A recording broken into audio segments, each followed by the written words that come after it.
One advice that you want to give government at this point of time that should be done in next 1 month. Nadkarni sir, I'll start with you.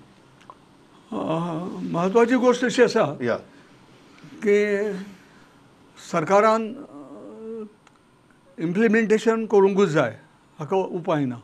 पूण implementation करतना कितें कितें अडचणी येतल्यो ताजो विचार जाणून घेवपाक जाय. आनी येदो सांगला तशें फायनान्शियल प्रोविजन जें आसा तें करूंक जाय. आतां खंयच्या वर्साच्यान आमी कित्याक फायनान्स दितले, खंयच्या वर्साच्यान कित्याचेर खर्च करतले.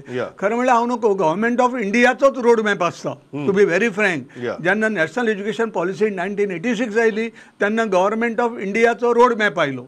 हांगाय कदाचित रोड मॅप तयार जाता जायत. आनी तो रोड मॅपांत कितें आसा, गव्हर्मेंट ऑफ इंडिया ठरयता कशें फंडींग, 100% फंडींग केन्ना, 80% केन्ना, 60% केन्ना, आनी हळू मागीर तें रिड्यूस करून तें सगळें स्टेटीन घेवपाचें आसता. आनी त्या खातीर सरकारान म्हत्वाची गोश्ट म्हणल्यार आपलें डायरेक्टरेट ऑफ एज्युकेशन स्ट्रेंथनिंग करप चड म्हत्वाचें.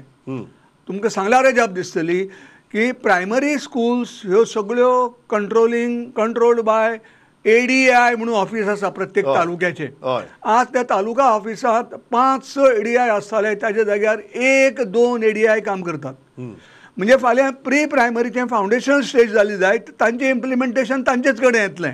म्हणजे थंय ते जागे वाडोवपाक जाय, ते जागे भरूंक जाय. दुसरी गोश्ट आमची झोनल ऑफिसां आसा ती डिसकंटिन्यू करपाक जाय. डिस्ट्रिक्ट लेवल ऑफिसीस तयार करपाक जाय, डिस्ट्रिक्ट लेवल ऑफिसीस आनी सब डिस्ट्रिक्ट लेवल ऑफिसीस. आनी हांगा सगळ्यांक ही ऑफिसां गेली म्हणून जायना, हांगा सगळ्याक ऑफिसर्स जाय. आज 50% सुमार ऑफिसरूच ना. इवन डायरेक्टरेट ऑफ एज्युकेशनाक 50% ऑफिसर ना. एक ऑफिसर बाबडो 3-3, 4-4 पदांची जबाबदारी सांबाळटा. हाका हें जस्ट तुम्ही म्हणटात की डिपार्टमेंटान पयलीं एज्युकेट जावचें पडटलें, मागीरच ते एज्युकेशन पॉलिसी चालीक लावपाक पडटलें. Oscar sir, one advice what government needs to do in next 1 month? My request to the government, don't look with closed eyes the cutoff age for nursery 1. Let us look, because you find children with high IQ and all that.